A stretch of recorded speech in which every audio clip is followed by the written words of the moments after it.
Bueno, pues vamos a escuchar lo que planteó el presidente López Obrador. No puede negar que está contento porque ganó Lula da Silva allá en Brasil. No obstante, se tiene que enfrentar en una segunda ronda a Jair Bolsonaro. Pero desde ayer subió un tuit López Obrador diciendo felicidades al pueblo de Brasil. Se está mirando ya, se está dando un viraje hacia el progresismo después de ese espantoso experimento de la ultraderecha. Vamos a escuchar a López Obrador.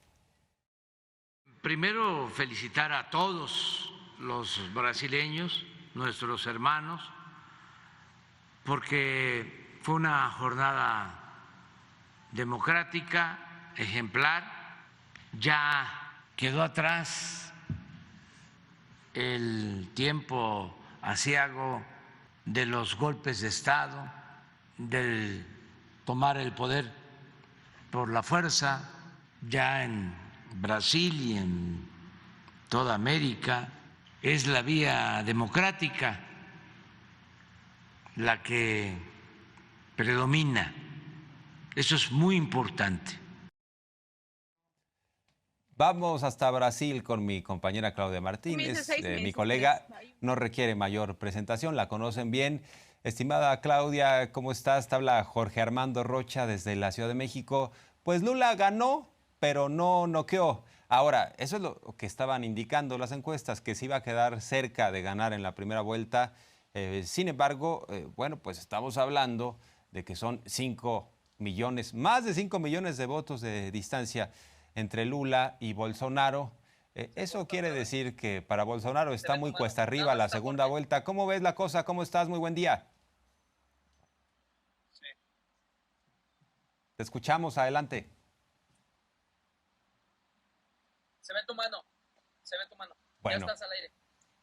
Así es, mi querido Jorge, como bien lo mencionas. Bueno, una jornada con muchísimas sorpresas. Vimos aquí en Brasil, en Sao Paulo, muchos saludos hasta México. Mira, ya también así como tú tienes, me traje mi cafecito, me traje mi juguito para acompañarte. Me faltaron ahí los cuernitos y el pan dulce, pero bueno, eso nos los comamos después de cuando estemos allá en México. Mientras tanto, pues platicando justamente de cómo estuvo la jornada de ayer, se preveía que Lula ya iba a ganar, invitó a la comunidad política regional de América Latina a seguir de cerca los resultados. Hubo legisladores de diversos países, hubo figuras de la izquierda acompañando al Partido de los Trabajadores en el hotel en donde se estuvieron siguiendo los resultados y pues bueno, la sorpresa de que pues hubo una victoria, sí, bien lo mencionas, pero no alcanzaron los votos para que se pudiera lograr el 50% más uno, que muchísima gente ya de la izquierda, del Partido de los Trabajadores, de las coaliciones, buscaban, y ya la Avenida Paulista estaba lista justamente para que se pudiera dar este festejo, el cual pues no ocurrió, no se hizo tal cual, no se hizo la victoria Lula da Silva, pero sí se va siendo el candidato puntero en esta primera vuelta. Mira, ya tenemos aquí la página del Tribunal Superior Electoral que ya le está dando 99.99%, es decir, prácticamente ya el 100% de los resultados. Lula se queda con 48.43%. Le faltó cerca de 1.6 para lograr el triunfo definitivo. Y la gran sorpresa de la noche, además de esa, es que Jair Bolsonaro, contrario a todo lo que pensaba en las encuestas, que nadie prácticamente, ni en Brasil, ni a nivel internacional, le daban una postura más allá del 40, 42, las más altas, casi todos lo situaban en un 35, 36%. Decían, bueno, si no ganaba Lula en la primera, finalmente Bolsonaro quedaba todavía mucho más abajo, y la sorpresa fue que no. La sorpresa fue que Jair Bolsonaro se queda con 43.20% de las preferencias del electorado para presidente. Esto solamente nos deja un margen de cerca de 5 puntos porcentuales. Es decir, la candidatura en la segunda vuelta se va a definir hasta el momento por los resultados que tenemos aquí, con 5 puntos de diferencia, que en realidad pues básicamente se puede remontar de aquí al 30 de octubre. Pueden pasar muchísimas cosas. Y vamos a ver, o lo que se espera es que también se vea una elección bastante, pues reñida, un poco complicada. No se puede garantizar nada hasta el momento. Y también permítame comentarte, Jorge, varias cosas. La gran sorpresa también fue que los demás candidatos minoritarios resulta que disminuyeron su porcentaje de las votaciones. ¿Esto qué quiere decir? Bueno, ¿a dónde se fueron esos votos? Pues al parecer se fueron justamente a las preferencias de Jair Bolsonaro y no de Lula da Silva. La gran sorpresa es que tuvieron 0.7, 0.4, 0.5 cuando en realidad estaban arriba de 2 puntos. Y esos votos, al parecer, fueron los que le dieron esa ventaja a Jair Bolsonaro para no situarse tan detrás de Lula. La gran sorpresa también es Simone Tebet, que pues obviamente esta mujer, esta gran figura que en realidad no tiene tanto currículum político como estos dos candidatos punteros aquí en Brasil como Lula y como Bolsonaro, pero wow, dio la gran sorpresa a Simone Tebet al tener 4.16%, y también Ciro Gómez, que no dio su brazo a torcer al momento de decir, bueno, ya bájate de la candidatura, suma votos para que Lula obtenga el triunfo en la primera vuelta. No se hizo esa negociación y Ciro Gómez se queda con ese 3.04% que finalmente, si le sumamos este 3.04 a la candidatura de Lula, ahí eventualmente pudo haber estado el triunfo, lo cual no ocurrió. Ciro Gómez hasta el momento está diciendo, él no sabe qué postura va a tomar para esta segunda vuelta. Eventualmente se podría lograr alguna negociación política, como ayer lo mencionó Lula da Silva, dijo queda mucho tiempo para la campaña y mucho tiempo también para hacer alianzas, mucho tiempo para hablar con diferentes bloques políticos. No se sabe si eso fue también ahí un coqueteo con las fuerzas minoritarias para que se sumen a su campaña y hacer un frente común antibolsonarista. Jorge, ¿cómo ves? No, pues interesante.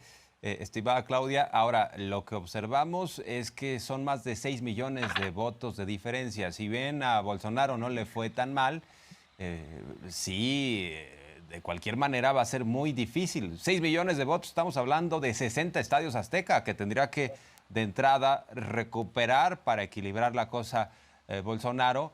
Dice Lula, en una versión bastante optimista, esto es solo una prórroga porque voy a ganar en la segunda vuelta. Si a mí me dicen, sin tener una bola de cristal, sin ser vidente, pero sí analista político, si me dicen quién va a ganar, pues yo creo que es un hecho que va a ganar Lula da Silva con todas las implicaciones que tiene. Muy interesante el desarrollo de cómo se fue dando la información. Sobre todo nos habla de que Bolsonaro... de los votos hacia Lula da Silva se concentraron en el norte de Brasil, y la mayor cantidad de votos para Jair Bolsonaro se concentraron en el sur, y hay ahí algunas sorpresas en los feudos partidistas de ambos candidatos, porque por ejemplo, mira, Lula gana en 14 estados y Bolsonaro gana en 12.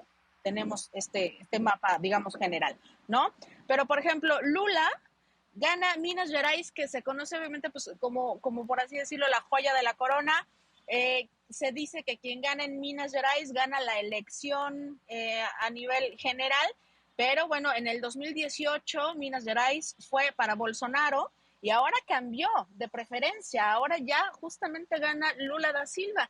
Caso contrario ocurre, por ejemplo, en Sao Paulo, donde Lula tenía una gran ventaja, aquí donde nos encontramos transmitiendo en Sao Paulo. Lula tenía una gran ventaja, aquí hizo su cierre de campaña el sábado, estuvo en la caminata por la victoria con sus candidatos a gobernadores, al Senado, a diputados. Miles de personas lo vitorearon en la Avenida Paulista y lo perdió. Gana Jair Bolsonaro, igual que en Río de Janeiro, igual que en Espíritu Santo, que son grandes lugares con grandes porcentajes de votantes. Entonces, bueno, pues sí, efectivamente las encuestas pueden decir una cosa, pero al final lo hemos visto hoy en muchas elecciones en Estados Unidos, en muchos otros lugares. La realidad es que el votante en las urnas llega y ahí tiene su última decisión. También hay sorpresas en el Senado. Bolsonaro gana 15 de los senadores, 15 de los 27 senadores que estaban en juego, y también se lleva 100 diputados de los 513. Es decir, si bien para el 30 de octubre de la segunda vuelta Bolsonaro no ganara, ya está dejando ahí la bancada para que tenga bastantes problemas y bastantes negociaciones, eventualmente un presidente Lula da Silva en el Congreso, donde habría dificultad.